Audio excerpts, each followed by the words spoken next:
ನೀವು ಭಾಷಣದ ಬಗ್ಗೆ ಹೇಳ್ತೀರಿ, ನ್ಯೂಸ್ ಚಾನಲ್ಗಳನ್ನು ನೋಡಿಲ್ಲ ನೀವಿನ್ನು? ನ್ಯೂಸ್ ಚಾನಲ್ಗಳನ್ನೂ ನೋಡ್ತೀವಿ. ಯಾರೋ ಒಬ್ಬರು ಯಾವ ಆ್ಯಂಕರ್ ಶುರು ಮಾಡಿದ್ರು, ಏನು ಅಂತಂತಂತಂದರೆ ಅನ್ನೋದು ಶುರು ಮಾಡಿಬಿಟ್ರು. ಅದು ಹೆಂಗೆ ಟ್ರೆಂಡ್ ಆಯಿತು ಅಂದರೆ ನಿಮಗೆ ಬಳಸುವುದಕ್ಕೆ ಸರಿಯಾದ ಶಬ್ದ ಕಾಣಿಸ್ತಿಲ್ಲ, ಸಿಗ್ತಿಲ್ಲ ಅಂದ ತಕ್ಷಣ ಏನು ಅಂತಂತಂದರೆ ಅಂತ ಲೈವ್ನಲ್ಲಿ ಹೇಳ್ಬಿಡೋದು. ಇಲ್ಲಿ ಬಂದಿರುವಂಥದ್ದು, ಇಲ್ಲಿ ಮಾಡಿರುವಂಥದ್ದು, ಇಲ್ಲಿ ಇತ್ತು, ಇಲ್ಲಿ ಈ ರೀತಿಯ ನಿಮ್ಮ ಈ ಅಂಥದ್ದು ಇದೆಯಲ್ಲ, ಅಲ್ಲಿ ಇರತಕ್ಕಂಥ ಅಂತಿದೆ ರಾಜಕಾರಣ, ಮಾಡತಕ್ಕಂಥ, ಇರತಕ್ಕಂಥ, ಹೇಳ್ತಕ್ಕಂಥ. ಆ ತಕ್ಕಂಥ ಅನ್ನೋದು ಕಿವಿಗೆ ಭಾಳ ಹೊಡೆಯುತ್ತೆ. ಹೌದು ಹೌದು ಹೌದು, ಭಾಳ ಹೊಡೆಯುತ್ತೆ. ಅಷ್ಟು ಹಾರ್ಷ್ ಆಗಿರಬೇಕಾಗಿಲ್ಲ ಭಾಷೆ. ಹೇಳುವಂಥ ಮಾತು ಅಂದರೆ ಸಾಕು. ಹೇಳ್ತಕ್ಕಂಥ ಮಾತೇನಂದರೆ ಅಂತ ಯಾಕೆ ಅಷ್ಟೊಂದು ಒತ್ತಬೇಕು ಅಂತ. ಆಮೇಲೆ ಭಾಷೆಗೊಂದು ಮ್ಯೂಸಿಕ್ ಇರುತ್ತೆ. ಹೌದು ಹೌದು. ಗದ್ಯಕ್ಕೂ ಒಂದು ಲಯ ಇದೆ, ಗದ್ಯಕ್ಕೂ ಒಂದು ಸಂಗೀತ ಇದೆ. ಹರ ಹರ ಶಿವ ಶಿವ ಗುರುವೇ ಗುರುಪಾದವೇ ನಮ್ಮಪ್ಪಾಜಿ ಮಾಯ್ಕಾರ, ಗಂಡುಲಿಗೆ ಗಂಡ ಹಿಂಡುಲಿಗೆ ಮನಗಾರ ಪುಂಡುಗಾರ ಇರುತ್ತು ಮನಿ, ಭಕ್ತಿ ಭಾವದ ಗಂಡ ಬಾಳ ಲೋಚನದಯ್ಯ ಏಳ್ಮಲೆ ಎತ್ತಯ್ಯ, ಗಂಡುಗಾಳಿ ಗುಂಡಿಗೆ ಸೀಳಿ ಹಿಂಡುಗಾಳಿ ಸಿರಾ ಚಂಡಾಡಿದಂಥ ನಮ್ಮಪ್ಪನ ಮನೆ ದೇವರೇ ನಿನ್ನ ಪಾದಕ್ಕೆ ಶರಣು ಶರಣಾರ್ಥಿ. ಆನುಮಲೆ ಜೇನುಮಲೆ ಗುಂಜುಮಲೆ ಗುರುಗಂಜುಮಲೆ 77 ಮಲೆ ನಿತ್ತಪ್ಪದೆ ನಾಟ್ಯವನ್ನಾಡುವಂಥ ನಮ್ಮಪ್ಪಾಜಿ ಮುದ್ದು ಮಾದೇವ, ಆನುಮಲೆ ಹಾಸಿಕೊಂಡು ಜೇನುಮಲೆ ಒದ್ದುಕೊಂಡು 77 ಮಲೆಯನ್ನು ಸುಳ್ಳಿಸುತ್ತಿ ತಲೆಂಬನಾಗಿ ಮಾಡಿಕೊಂಡು ಮಲಗಿರುವಂಥ ನಮ್ಮಪ್ಪಾಜಿ ಮುದ್ದು ಮಾದೇವ ನಿನ್ನ ಪಾದಕ್ಕೆ ಶರಣು ಶರಣಾರ್ಥಿ. ಈಗ ಮಾತಾಡಿದವನು ಗದ್ಯದ ಲಯ, ಅದು ಲಯ ನೋಡಿ, ಗದ್ಯದ ಲಯ, ಅದು ಪದ್ಯವೇ ಅಲ್ಲ, ಅದು ಅದು ಹಾಡಲ್ಲ, ಅದಕ್ಕೆ ತಾಳ ಇಲ್ಲ. ಆದರೆ ಗದ್ಯಕ್ಕೊಂದು ಲಯ ಇದೆ. ನಮ್ಮಲ್ಲಿ ಬಹಳ ಜನ ಮಾತಾಡುವಾಗ ಆ ಥರದೊಂದು ಗದ್ಯದ ಲಯ ಗಮನಿಸ್ಬೋದಾಗಿತ್ತು. ಕುವೆಂಪು ಅವರು ತುಂಬ ಆಕರ್ಷಕವಾದ, ನಮ್ಮ ಅರ್ಥದಲ್ಲಿ ತುಂಬ ಆಕರ್ಷಕವಾಗಿ ಮಾತಾಡ್ತಿರ್ಲಿಲ್ಲ ಅವರು. ಅವರ ಮಾತಿಗೆ ಒಂದು ಕಾಂತಿ ಇರ್ತಿತ್ತು. ಬೇಂದ್ರೆ ಭಾಳ ಆಕರ್ಷಕವಾಗಿಯೂ ಮಾತಾಡೋರು ಮತ್ತು ಬಹಳ ಅದಕ್ಕೊಂದು ಕಾಂತಿಯು ಬೆಳಕು ಇರ್ತಾ ಇತ್ತು. ಕುವೆಂಪು ಹಂಗೆ ಮಾತಾಡ್ತಿರಲಿಲ್ಲ. ಆದರೆ ಕೆಲವು ಮಾತುಗಳಲ್ಲಿ ಮಾತ್ರ ಆ ತೀವ್ರತೆ, ಅದರ ಇಂಟೆನ್ಸಿಟಿ, ಆ ಉತ್ಕಟತೆ ಕಾಣಿಸೋದು. ಅನಂತವಾಗಿ ಅನಂತನೇ ಶಬ್ದ ಬಂತು.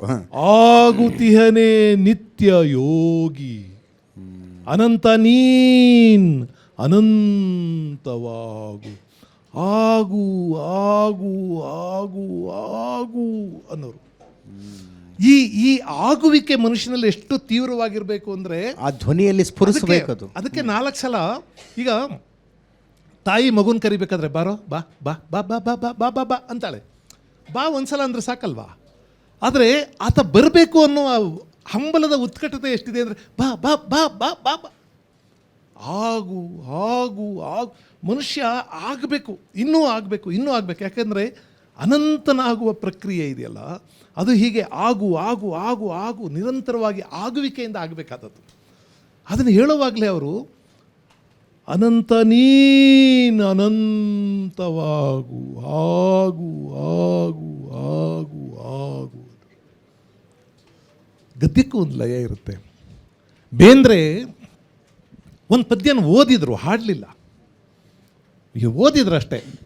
ಕುಣಿಯೋಣು ಬಾರ ಕುಣಿಯೋಣು ಬಾ, ತಾಳಾಕ ತಂತ್ಯಾಕ ರಾಗಾದ ಚಿಂತ್ಯಾಕ, ಹೆಜ್ಜಾಕ ಗೆಜ್ಜಾಕ ಕುಣಿಯೋಣು ಬಾ, ಕುಲುಕಿಸಿ ಕೈ ಕೈ ಮಲಕಿಸಿ ಮೈ ಮೈ ಥಕಥಕ ತೈ ತೈ ಕುಣಿಯೋಣು ಬಾ, ಆಕ್ಷೀರ ಸಾಗರ ಆನಂದದಾಗರ ತೆರೆ ತೆರೆದಾರ ಕುಣಿಯೋಣು ಬಾ, 14 ಲೋಕಕ್ಕೆ ಚಿಮ್ಮಲಿ ಈ ಸುಖ ಹಿಗ್ಗಲಿ ಸಿರಿಮುಖ ಕುಣಿಯೋಣು ಬಾ. ಯಾರು ಹೇಳಿದ್ರಂತೆ ಬೇಂದ್ರೆಯವರೇ, ಕನ್ನಡದಾಗ ಏನು ಚಲೋ ಪದ್ಯ ಬರೀತಿರ್ರಿ ನೀವು. ಬೇಂದ್ರೆ ಹೇಳಿದರು, ಕನ್ನಡದಾಗ ನಾನು ಚಲೋ ಪದ್ಯ ಬರ್ದಿಲ್ಲಲೇ ತಮ್ಮ, ಪದ್ಯ ಬರೆಯಾಕ ಕನ್ನಡನ ಚಲೋ ಅದ.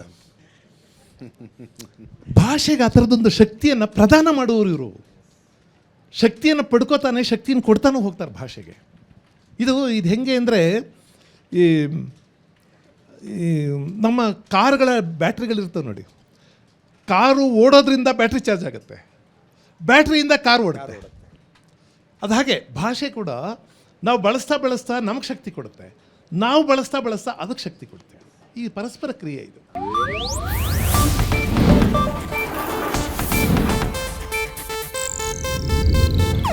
ಇದು ಏಷ್ಯಾನೆಟ್ ನ್ಯೂಸ್ ನೆಟ್ವರ್ಕ್ ಪ್ರಸ್ತುತಿ.